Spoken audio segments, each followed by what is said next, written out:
در میان لحظه جانکاه قبود زیر باران خدا باز شنید.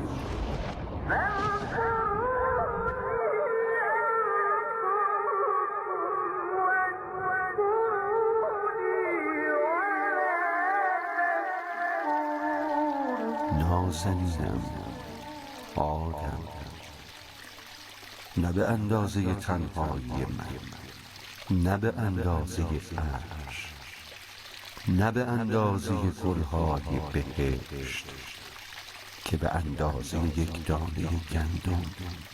تو فقط یادم باش. یاد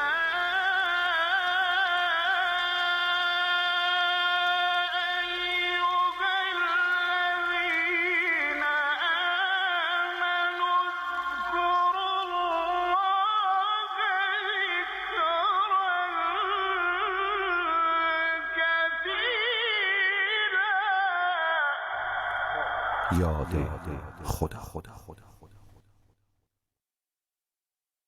بسم الله الرحمن الرحیم. الذین آمنوا و تطمئن قلوبهم بذکر الله، الا بذکر الله تطمئن القلوب.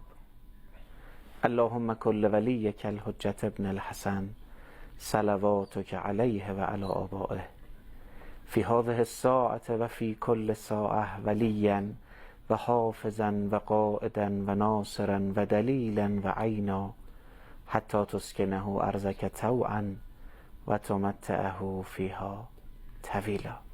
سلام خدا بر پیامبر رحمت و خاندان مطهر و پاکشون. اللهم صل علی محمد و آل محمد و عجل فرجهم. سلام خدا بر حضرت مهدی عجل الله تعالی فرجه الشریف. سلام خدا بر منتظران حضرت مهدی. سلام خدا بر اهالی ارجمند یاد خدا. وقتتون بخیر، خیلی خوش آمدید. بازم شکر و بازم افتخار بابت حضور شما عزیزان و بابت اینکه بتونیم به نام حضرت مهدی عجل الله تعالی فرجه الشریف یک برنامه یاد خدا رو پیشکش حضور شما عزیزان کنیم. الحمدلله، خدا کنه همه ما این لحظات رو میهمان حضرت ولی عصر که هستیم اما متوجه این امر باشیم، چرا که به یمن اوست که ما روزی میخوریم و به یمن اوست که همه برکات بر ما نازل میشه. افتخار داریم با موضوع مهدویت، محضر کارشناسی که در رسانه معروف به موضوع مهدویت هستند و سالهای عمرشون رو تو این مسیر سپری کردند، خوش بیان و خوش چهره حضرت حجت الاسلام و المسلمین حاج آقای حیدری کاشانی، عرض ادب و احترام داشته باشم. آقا سلام علیکم، خیلی خوش آمدید، قدمتون به روی چشم. السلام علیکم و رحمت الله. سلام و درود بی پایان خداوند رحمان، نثار امام زمان روحی فدا و تمام محبان و دوستداران و دغدغه‌مندانشون در سرتاسر جهان. و البته بحث مهدویت یک بحث فطری است و فطرت توحیدی ما تمام آدمیان و تمام مردمان جهان رو در بر میگیره، چون که زبان فطرت مهدویت، زبان فطرت اینه که مخاطبان ما در این برنامه تمام مردم جهانن. تمام مردم جهان که یک شاید سر سوزنی از فطرت توحیدیشون باقی مانده باشه و این فطرت توحیدی بیدار باشه مخاطبان ما هستن و انشالله ما شاهد خواهیم بود دولت کریمه مهدوی رو که تمام اون آفتهای اصلی، اون 1% فرعونها، نمرودها، شداد ابن عادها بیرون رانده میشن از جامعه انسانی و تمام جهان، یک جهان، یک پارچه توحید، عاشق بالله، عارف بالله رو انشاءالله با هدایتگری حضرت صاحب الزمان روحی فدا خواهیم داشت. اینه که سلام خودمون رو ابلاغ میکنیم به تمام مردم جهان با دعوت ففروا الی الله، فرار به سمت خدا، دست در دست ولی الله و حضرت بقیت الله انشاءالله. خیلی ممنون، خیلی متشکریم از عنایت و لطف شما. حاج آقای حیدری کاشانی عزیز، من باز آمدم عرض کنم حاج آقای مهدوی خدمتتون عرض کنم که ذیل آیه 200 سوره مبارکه آل عمران و دستور به رابطو و تفسیر و شرح و ترجمه حضرت عالی در جلسات متعدد به این که باید این امر الهی است به ارتباط با ائمه و در عصر حاضر با امام زمان عجل الله تعالی فرجه الشریف. این بحث هم ذیل بحث آیات المهدی است. القرآن یهدی الی الامام، الامام یهدی الی القرآن. خدمت شریفتون عرض کنم، شما رویش ها و ریزش هایی رو برای ما مثال زدید. مثال خیلی خوبه، قرآن هم این کار رو زیاد کرده، واقعا به ذهن نزدیک میکنه فضا رو و عملیاتی و کاربردی میکنه. یادم هست از مؤمن آل فرعون مثال زدید، از جناب حزقیل و از جناب سبانه مثال زدید به عنوان کسانی که رویش های این مسیر هستن، رویش های رابطه با حجت خدا. رابطه با حجت خدا باعث شد اینها عاقبت به خیر بشن. خلاص و هم عاقبت به خیر بشن و هم این که الگوی اهل ایمان تا قیام قیامت. آره راستی مثلا جناب آسیه جزء 4 بانوی برتر عالم میشن که اتفاقا در ارتباط با همین داستان جناب حزقیل مؤمن آل فرعون و سبانه ماشطه که یکی از داستانهای شگفته که من خواهش دارم که عزیزان دلم راحت از کنار این داستانها نگذرن و دعوت میکنم تمام کارگردانان، تهیه کنندگان، فیلمنامه نویس‌های متعهد خودمون رو که در مکتب قرآن و اطرت درس ها گرفتن که روی این داستانهای قرآنی که برخیش با روایات ذیل این آیات تکمیل شده، اینها رو بیارن به عرصه هنر و سینما و در سطح جهانی ابلاغ پیام خداوند رحمان رو داشته باشن به عنوان یک رسالت رسانه‌ای خودشون این رو بدونن. خب این داستان رو ببینید، داستان بسیار عجیبی است. یعنی اصلا حضرت موسی کلیم الله با دعوتش چه در داستانهای آغاز میشه، ما شاهد رویش‌های شگفت‌انگیز هستیم و شاهد ریزش‌های شگفت‌انگیز هستیم.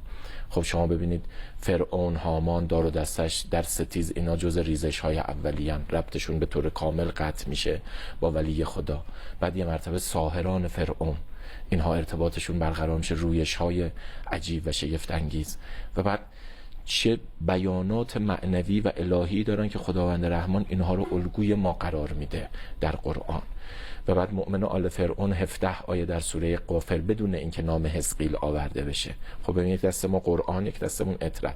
ذیل این 17 آیه پیامبر و اهل بیت عصمت و طهارت رمزگشایی میکنن، میگن این شخص که داره قرآن در این 17 آیه میگه جان فدای نبی خدا شد، ربطش و ارتباطش رو برقرار کرد، حفاظت کرد، حراست کرد تا سرحد شهادت صادقانه پای رکاب حجت خدا موند و فرصتی رو ایجاد کرد که نبی خدا جان سالم به در ببره. این شخص همون حزقیل مؤمن آل فرعونه. بعد در ذیل اون میگن همسری داشته به نام سبانه ماشطه و 4 فرزندش که این گونه استقامت ایمانی نشون دادن، در کوره مسی فلزی گداخته انداختن، اونها رو سوزوندن، خاکستر کردن، اول 4 فرزندش و بعد خودشو، اما استقامت ایمانی نشون داد. بعد شد الگوی موحدان و مؤمنان حقیقی و مهدی آوران جهان. بعد امام صادق علیه السلام بیاد به سبانه رو نگاه بکنید، در شمار اون 50 بانو که در شمار 313 نفر 50 نفرشون از بانوان برگزیده جهانن، یکی سبانه است که حضور داره برای اینکه رسالت عظیمی رو خداوند به او عنایت میکنه. در یاوری امام عصر حضرت بقیت الله الاعظم، جناب حزقیل همینطور. و بعد داره که در حقیقت حالا شما این حزقیل رو نگاه بکنید که پسر عموی فرعون بوده، خزانه دار فرعون بوده، از آل فرعون بوده. یه مرتبه ما در سوره قصص شاهد هستیم یک شخصیتی به نام قارون رو که اتفاقا پسر خاله حضرت موسی کلیم الله بوده. او پسر عموی فرعون بوده، این پسر خاله حضرت موسی بوده، در شمار اولین ایمان آورندگانه.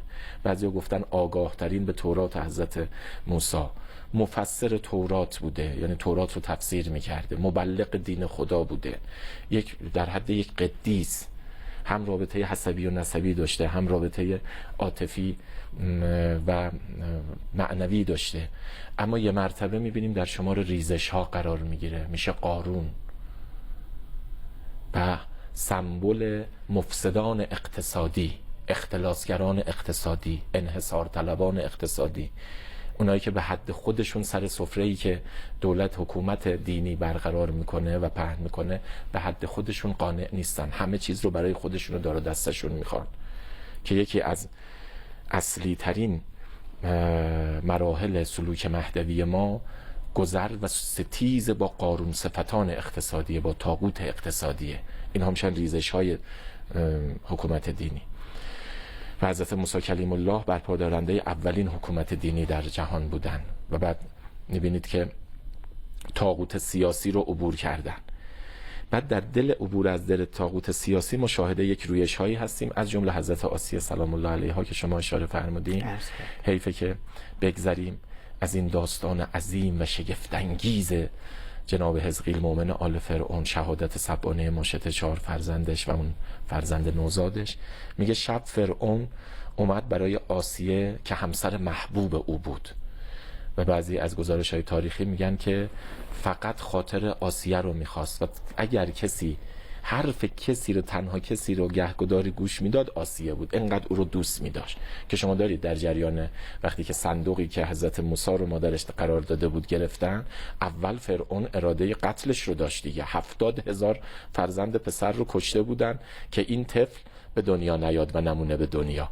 اول اراده قتلش رو داشت، اما جناب آسیه خواهش کرد، تمنا کرد که تو ما فرزند پسری نداریم، یا رو فرزندی قبول بکنی. بعد خداوند هم محبتی از طریق کلام حضرت آسیه انداخت تو دل فرعون. پس معلوم میشه یه تعلق عاطفی و محبتی خیلی بالا داشته به جناب آسیه.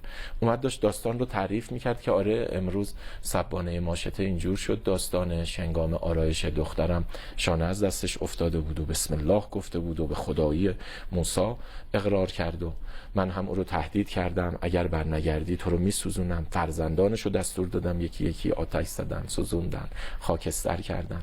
نوزادش رو از سینش گفتم بکشن، نوزاد شیرخوارش رو جلوی چشم مادر. به اینجا که رسید حضرت آسیه سلام الله علیها دیگه نتونست اون آرمان ایمانی و عرفانی خودش رو مخفی بکنه، تقیه میکرد. همون دوران 15 ساله اقامت حضرت موسی ایمان آورده بود، در شماره از سابقون بوده در ایمان به نبی خدا و رابطش رو از همون موقع برقرار کرده بود، اما این رابطه رو مخفی نگه داشته بود. یه مرتبه برگشت گفت فرعون تو واقعا فکر میکنی کی هستی، چی هستی؟ یه چند صباحی انا ربکم الاعلی گفتی، یه عده‌ای هم اومدن از روی ترس لرز در مقابل تو سجده کردن، خدایی تو رو پذیر. تو اول تو نطفه یا آب بدبوی نجس، آخرت هم یک لاشه بدبوی نجس. این ورودی تو به دنیاست، این هم آخرشه، وسطش هم حامل کثافات.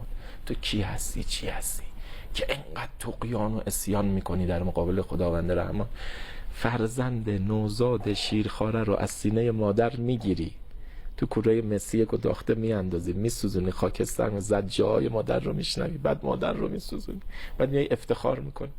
یه مرتبه فرعون شگفت زده شد، گفت تا هم به خدای موسی ایمان داری؟ خدایی من گفت خدا، من به خدایی تو ایمان، تو چه خدایی؟ خدا پنداری بهت دست داده و تو رو ان الانسان لیطغی ان رآه استغنی، وقتی که احساس بی‌نیازی دست بده به انسان طغیان میکنه. تو طغیان کردی، عصیان کردی. خط و نشان کشید برای آسیه، با اینکه او رو خیلی دوست می‌داشت. گفت 3 روز به تو مهلت میدم و از مادرت میخوام که بیاد باهات صحبت بکنه و تو رو برگردونه. اونم به خاطر اینکه خیلی دوستت می‌دارم و یا نه همین الان انتقام میگرفتم ازت. فرعون از الاوتاد بوده دیگه، سریعا به 4 میخ میکشیده، به سلابه میکشید. گفت اما توی این 3 روز بر نگردی، یعنی داره میگه رابطت رو با نبی خدا قطع نکنی، از طریق او رابطت رو با خدا قطع نکنی. چنان بلایی به سر تو در میارم که بلایی که سر سبانه و فرزندانش در آوردم هیچ باشه پیشمون. یه خط و نشان اینطوری و 3 روز. میگه مادر حضرت آسیه میومد باهاش صحبت میکرد، آخه دخترم تو شدی سوگلی فرعون، بانوی اولی، فقط از تو حرف شنوی داره، تو در حقیقت فرماندهی، تمام این تاج و تخت و جاه و جبروت و ثروت و کاخ و این فرمان روایی از آن تو. چی میخوای آخه؟ چی کم داری؟ دنبال چی میگردی که داری همه معادلات رو به هم میریزی؟ خواهش دارم از اینجاها نگذریم. یه سخن گفتنش آسانه، اما ببینید چگونه قلب او مهاجر الله شده وقتی ربطشو با نبی خدا و ولی خدا برقرار کرده. مهاجر الله شده، یعنی از هر آنچه غیر خداست قطع تعلق کرده دیگه. امکاناتی بالاتر دیگه چی متصور بوده که برای حضرت آسیه فراهم نبوده در مراتب لذت، شهوت، مکنت، مملکت، ثروت، خواسته های دلش، به همه دل بخواهیاش میتونسته برسه. اما بیقرار میکنه، نبی خدا میگه تو برای اینجا نیستی، خودتو حقیر نکن، خرج اینجا نکن، تو برای این ابدیت بی نهایت در جوار قرب الهی، بهشت رضوان الهی. اینه که میگه وقتی که دستور داد اون قصاب خودش رو روز 4 فرعون گفت میخوام سلاخی بکنی آسیه رو جلوی چشمان من، و برای اینکه زجر کش بشه از پوست سر بگی با کارد نازک بردار تا کف پا، بعد لایه های نازک گوش رو بردار که این جان در بدن باشه، بالبال بزنه جلوی چشم من، زجر بکشه، سلاخی بشه. بعد اینجاست که خداوند رحمان میاد این تکه رو دست میذاره و این هنرمندان متعهد ماست که در مسیر قرآن بیان این صحنه ها رو به تصویر بکشن، جهانی بکنن. میگه داشتن سلاخی میکردن، او با مناجات، ذکر خدا، یاد خدا، قلبش آرام بود. یه جایی رسید امام صادق علیه السلام میفرماید که شروع کرد لبخند زدن، خندیدن به جای آه و ناله کردن. و اون وقتی بود که خداوند گزارش میکنه، میگه که در ذکر و یاد خدا رسید به اینجا رب ابن لی عندک بیتا فی الجنه و نجنی من فرعون و عمله. خدایا من این تاج و تخت و جبروت ظاهری دنیای زودگذر رو نمیخوام، من یه خانه ای در بهشت قرب خود تو در نزد تو میخوام برای ابدیت و بی‌نهایتم، و این که من رو از دست این شکنجهگری و صفاکی فرعون و عمله نجات بده، شکنجهگرانش نجات بده. بعد امام صادق علیه السلام در دم خداوند رحمان درجه بهشتی او و جایگاه بهشتی او رو در بهشت رضوان، جنت لقاء الله، بهش نشان داد و این با نگاه به اونجا دیگه هیچ دردی رو احساس نمی کرد. به خاطر همین لبخند میزد، مبتهج‌تر میشد. هرچی اینها شکنجه رو بیشتر میکردن او مبتهج‌تر میشد، مسرورتر میشد، شادمانتر میشد. بعد میگه فرعون حالا دست و پا میزد، داشت دیوانه میشد. ما اینو داریم شکنجه میدیم که برگرده بگه غلط کردم، ارتباطشو با نبی خدا و خدا قطع بکنه، بیاد بشه برده شیطان و طاغوت، قدرت‌های طغیانگر شیطانی میشه طاغوت. بعد میگه فرعون از همین صحنه استفاده کرده، هی میخواست خودش رو جمع جور بکنه، یه معجزه داره اتفاق، شکنجه داریم میکنیم، داره میخند. گفت ببینید این مجنون شده، دیوانه است، دیوانه شده که خدایی منو قبول نداره، نشان دیوانگیش هم این که شکنجهش داریم میدیم داره میخند. غافل از این که جناب محمد حسین عزیز میان عاشق و معشوق سریست، چه داند آن که اشتر میچراند. تو شترچرانی تو بکن، برو هوسرانی تو بکن، هوسبازی تو بکن، خداپنداری تو جلو ببر. چی میفهمی که بین عاشق و معشوق چه بساطی بالا گرفته و اصلا چه میفهمی از این مقامات.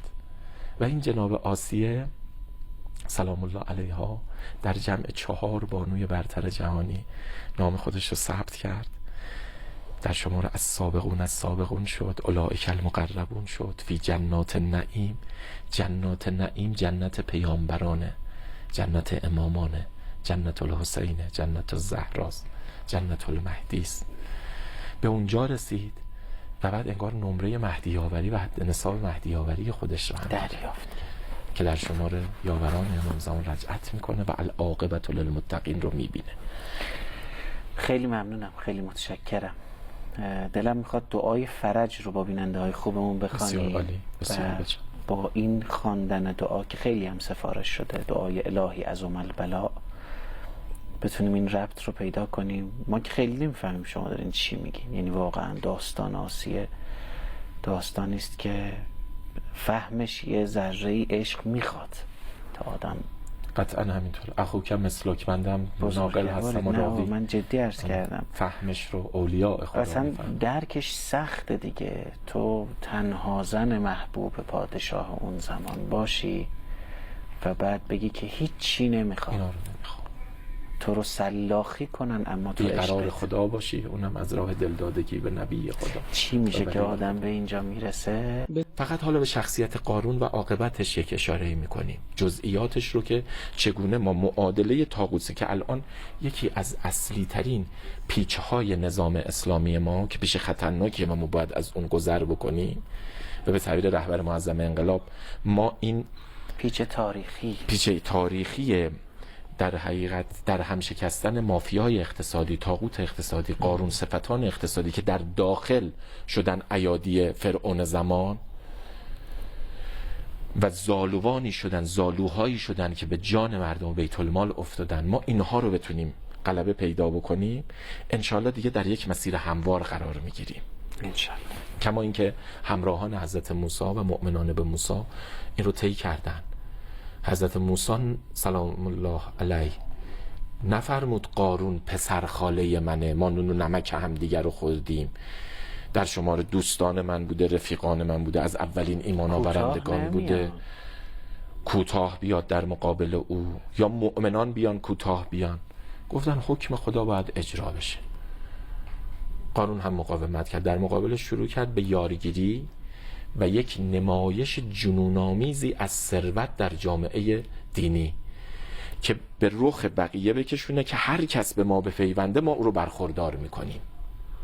اینه که تعبیر قرآن اینه که میگه اومد شمش‌های طلایی خودش رو به نمایش گذاشت، روی بار اسب‌ها و اینها آورد، کلیدهای گنجینه‌هاش و کلیدهای طلایی گنجینه‌هاش رو به نمایش گذاشت که میگه 40 مرد توانمند باید اینا رو حمل میکردن و توطئه‌هایی کرد علیه نبی. نه تنها رابطه رو قطع کرد، توطئه‌هایی کرد. از جمله این که اومد برای اینکه نبی خدا رو ضایع بکنه و مردم رو از او جدا بکنه و خودش جای فرعون رو بگیره، دیگه ادعای فرعونیت داشت دیگه، اومد یک ترور شخصیتی رو برای نبی خدا طراحی کرد. از یک زن آلوده بی‌بندوباری دعوت کرد، پول زیادی بهش داد، گفت موفق بشی در این نقشه، هر چه بخوایی به پاد میریزم. و اون این که وقتی نبی خدا حضرت موسی کلیم الله داره احکام خدا رو میگه، احکام الهی رو، یه مرتبه این زن که بهش پول داده بودن از میان جمع بلند شد. حضرت موسی کلیم الله داره احکام مجازات کسانی که وارد حریم شهوترانی های حرام و زناکاری میشن، زنای محسنه رو داره میگه که اگر کسی با زن شوهرداری رابطه نامشروع برقرار کنه، شهوترانی حرام و شیطانی و نفسانی، حکمش اینه، باید مجازات بشه. یه مرتبه قارون بلند شد از میان جمع گفت اگر اون زناکار العیاذ بالله خود تو باشی، آیا باز هم حکم خدا همینه؟ حضرت موسی کلیم الله عزیزش همه در مقابل حکم خدا. گفت مردم من شاهدی دارم که موسی مرتکب این خطا شده. بعد این زن رو که خریده بودن آوردن. حضرت موسی میگه که از بلندی از بالای منبر اومد پایین، افتاد به سجده. خدای دیگه از این بقیه‌اش دیگه کار توست، دیگه کار من نیست. بعد با چشمان اشکبار از سجده بلند شد، صدا زد ای زن من تو رو به خدا قسم میدم، خدایی که تو رو آفرید، حقیقت رو بگو، صداقت داشته باش، نه اون چیزی که بهت یاد دادم. میگه یه مرتبه تصرف شد در قلب این بانو، گفت من هرزه هستم، آلوده هستم و انقدر خبیث نیستم که به پاکترین و نورانی ترین و نجیب ترین انسان عالم تهمت ناپاکی بزنم. مردم قارون و دار و دستش من رو خریدن، انقدر پول به من دادن، انقدر وعده دادن، از پاکترین هاست، نجیب ترین هاست حضرت موسی. اینجا بود که یک استقامت ایمانی پیدا کردن از پیروان حضرت موسی کلیم الله. دار و دسته قارون میگه فرداش دوباره نمایش جنون آمیزی از ثروت رو توی جامعه دینی، طوری که خیلی ها از اینایی که مؤمن به حضرت موسی بودن میگفتن ای کاش ما هم در دار و دسته قارون بودیم، یه بهره ای از این مال دنیا میگرفتیم. میگه اونجا اذن داده شد از جانب خداوند که مورد نفرین نبی خدا و حجت معصوم خدا قرار بگیره. وقتی که دیگه داشت توهین میکرد هم به خدا هم به نبی خدا، نفرین کرد حضرت موسی کلیم الله که ای زمین به اذن الله قارون رو بگیر. میگه اول تا مچ پاشو گرفت، شروع کرد جسارت کردن، فحاشی کردن. گفت تو خیال کردی ما هم یه زمانی اومدی عصای خودت رو انداختی، اژدها شد، به عنوان معجزه به ما غالب کردی، یه عده‌ای بهت ایمان آوردن، تو خیال میکنی که با این سحر و ساحری میتونی ما رو هم برگردونی؟ زمین بگیرش. تا زانو رو گرفت، باز فحاشی کرد. زمین بگیرش تا پهلو رو گرفت. معلومه این عقابش هم تدریجی بوده. اگر یعنی یه فرصتی هی میدادن، فرصت داده میشد که ربطش رو برقرار بکنه با نبی، یعنی با حجت یعنی خدا. این میشه عاقبتمون دیگه، اگه خدایی نکرده، اگر رابطه رو نداشته باشه، رفت پیدا نکنه، یعنی اینقدر رفت بدبخت پیدا می‌شدم. میکرد با یک استغفار و توبه‌ای که نبی خدا بهش یاد میداد سریع برمیگشت. داره عذاب رو میبینه، عذاب داره می‌بینه. معجزه موسی رو مسخره میکنه. امان از وقتی که شیطان تو پوست کسی بره و اینقدر شیطان زده بشه انسان. برسیس‌های عابد هم شنیدم، حالا وقتمون تمام شده، فقط یه جمله این که لحظه‌ای که او رو به دار آویختن، کسی که اسم اعظم خدا میدونست رسید به نقطه‌ای که اون گناه کبیره رو انجام داد و به صلیب کشیدنش، از ریزش های شگفت لحظه انگیز آخر قرآن. میگن شیطان بهش گفت یه سجده به من کنی نجاتت میدم. در حال سجده بر شیطان و سجده کرد به سجده کرد و به دار اسم آویخته شد. اعظم میدونست. بله بله. قارون هم همینطوره، در همین مقامه. بعد حیف که وقت عاقبت گرفته شد و زمین هم او رو گرفت، هم کلیدهای گنجینه های او رو گرفت، ذخایر او رو گرفت. کار به جای که وقتی همونایی که آرزو می‌کردن ای کاش در شمار دار و دسته قارون بودیم، میگفتن خوب شد ما نرفتیم توی دار و دسته قارون و در شما ربطمون رو قطع نکردیم با حجت خدا. جمع‌بندی این که رابطه ربط با حجت خدا و نبی خدا و ولی خدا سند نجات ما و ضمانت نجات ماست در دنیا و آخرت و قطع این ارتباط مساوی است با هلاکت شقاوت بیچاره. خیلی ممنونم، خیلی متشکرم. الهی